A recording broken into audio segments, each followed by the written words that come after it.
નમસ્કાર, આપ જોઈ રહ્યા છો સરદારનો અવાજ અને હું છું આપની સાથે અરબાજ। આજરોજ નર્મદા જિલ્લા પંચાયત ખાતે પ્રમુખ અને ઉપપ્રમુખની ચૂંટણી યોજાઈ, જેમાં અંજનાબેન જેમને પ્રમુખ નિમણૂક કરવામાં આવ્યા છે અને સંગીતાબેન છે તેમને ઉપપ્રમુખ તરીકે નિમણૂક કરવામાં આવ્યા છે અને એકબીજાને મીઠાઈ ખવડાવીને તમામ આમ આદમી પાર્ટીના કાર્યકર્તાઓ, પક્ષના ઉમેદવારો તેમજ તમામ એકબીજાને શુભેચ્છાઓ પાઠવી છે અને ચેતરભાઈ વસાવાએ આ વિશે નિવેદન આપ્યું છે। અને ત્યાં પણ ખાસ જે વાત છે તે છે દાહોદ જિલ્લા ખાતે દાહોદના જે આપના કાર્યકર્તા જે નેતા છે આપના ઉપર, એમના ઉપર ગોળીબાર થયો છે તે વિષય પર આમ આદમી પાર્ટીના નેતા અને ડેડિયાપાડાના ધારાસભ્ય ચેતરભાઈ વસાવાએ નિવેદન આપ્યું છે।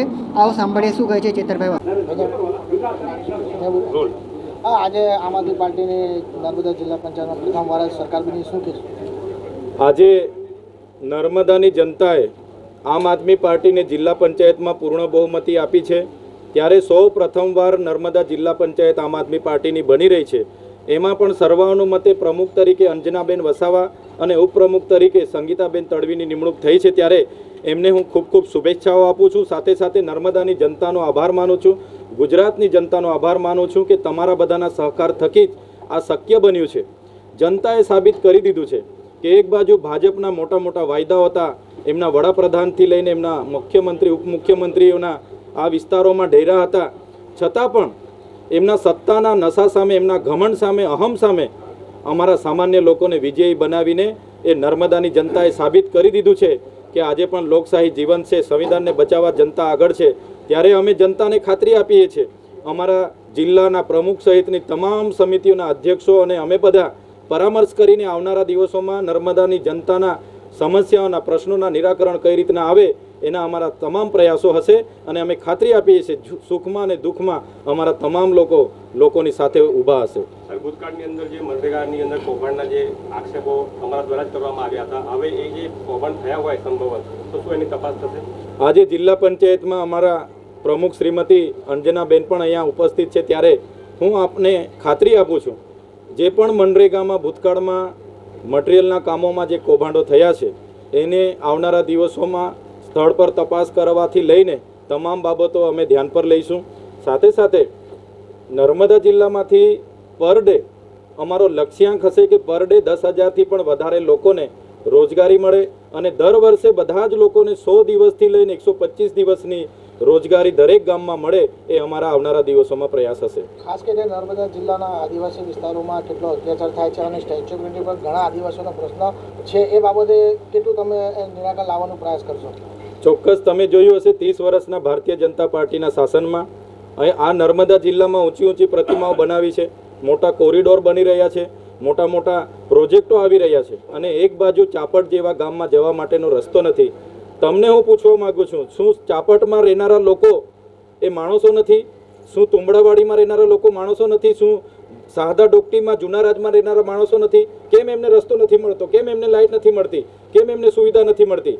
એટલે અમારું પહેલું પ્રાયોરિટી જે લોકો વંચિતો છે, જેમને આજ દિન સુધી એમને યોજના નથી પહોંચી, લાભ નથી પહોંચ્યો, એમને ન્યાય આપીશું। એમને સુધી અમારી યોજનાઓ પહોંચાડીને એમને પણ સમાનતાની ધારામાં લાવવાનું કામ એ આમ આદમી પાર્ટીનું હશે। થોડાક મિનિટ પહેલાં ખબર પડી છે કે દાહોદમાં જિલ્લા પંચાયતના સભ્યો પર આમ આદમી પાર્ટી પર હુમલો થયો છે, એ ઘટના શું છે, તમને જાણ થઈ છે? ત્યાં અમારે પ્રમુખ શ્રી ભાનુભાઈ સાથે હમણાં જ મારે વાત થઈ છે। ધાનપુર તાલુકાની જનતાએ આમ આદમી પાર્ટીના 12 જેટલા તાલુકા પંચાયતના સભ્યને ભવ્ય વિજય અપાવ્યો હતો અને પ્રમુખમાં આમ આદમી પાર્ટીના પ્રમુખ ઉપપ્રમુખની આજે વરણી હતી અને એ લોકો પ્રમુખમાં બેસવાના હતા।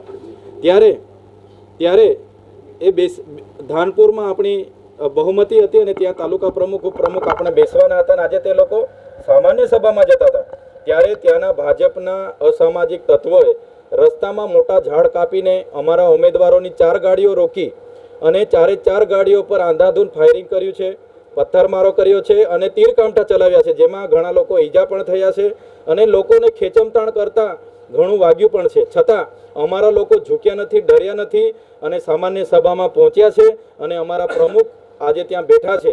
ત્યારે ભાજપના લોકોના જે વર્ષોના કૌભાંડો છે, એમનો ભ્રષ્ટાચાર છે, આમ આદમી પાર્ટી સત્તામાં આવે તો બધું ખુલવાનું છે એનો ડર લાગે છે અને જેલ જવાનો વારો છે, એના ડરથી આવી નિમ્ન કક્ષાની ઘટનાઓ જે ઘટે છે એનો અમે નિંદા કરીએ છીએ અને આપના માધ્યમથી કહીએ છીએ કે અમારા લોકોને જે ડરાવવાની વાતો થાય છે, અમે ડરવાના નથી.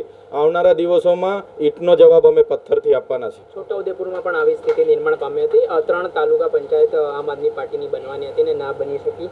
શું કારણ? છોટાઉદેપુરમાં જે ઘટના ઘટી એ લોકશાહી પરનું કલંક છે. છોટાઉદેપુર તાલુકાના લોકોએ 13 જેટલા તાલુકા પંચાયતના સદસ્ય આમ આદમી પાર્ટીના જીતાડીને ભવ્ય વિજય અપાવ્યો. ત્યાંની તાલુકા પંચાયતમાં પ્રમુખ અને ઉપપ્રમુખની વરણીના દિવસે આમ આદમી પાર્ટીના પ્રમુખ અને ઉપપ્રમુખ બનવાના હતા.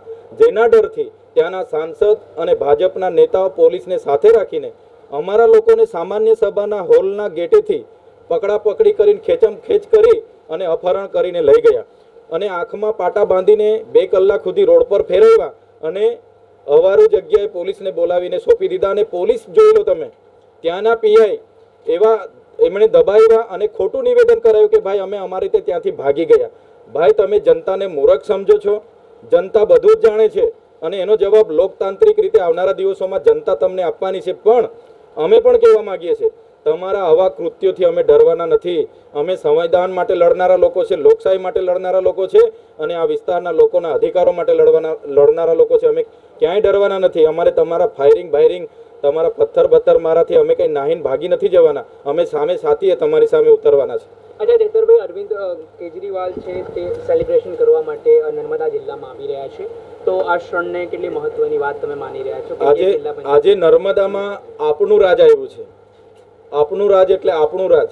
ત્યારે માન્ય અરવિંદજી પણ આ શુભ અવસરે અહીંયા પધારી રહ્યા છે અને નર્મદા અને ગુજરાતની જનતાનો આભાર માનવા આવી રહ્યા છે. સાથે સાથે અમે બધા ખાતરી આપીએ છીએ, અરવિંદજી પણ ખાતરી આપશે કે આ જ પ્રકારનો સહકાર જો 27માં આમ આદમી પાર્ટી સાથે હશે તો ગુજરાતમાં અમે બદલાવ લાવીશું અને આમ આદમી પાર્ટીના મુખ્યમંત્રી ગુજરાતના ગાંધીનગરમાં અમે બેસાડીશું. ચૈતરભાઈ, મનરેગામાં ભાજપના જિલ્લા કક્ષાના નેતાઓએ પોતાના પરિવારોને શ્રમિક તરીકે નામ લખાવીને હાજરી પુરાવીને પૈસા લીધા છે, એમની સામે તમે કોઈ એક્શન લેશો? એની અમે તપાસ કરાવીશું. જે પ્રકારના પુરાવા અમારી જિલ્લા પંચાયતના પ્રમુખશ્રીના હસ્તક આવશે, પુરાવાના આધારે જે પણ કાર્યવાહી કરવાની થશે એ કોઈ પણ હશે એમના પર કાર્યવાહી અમે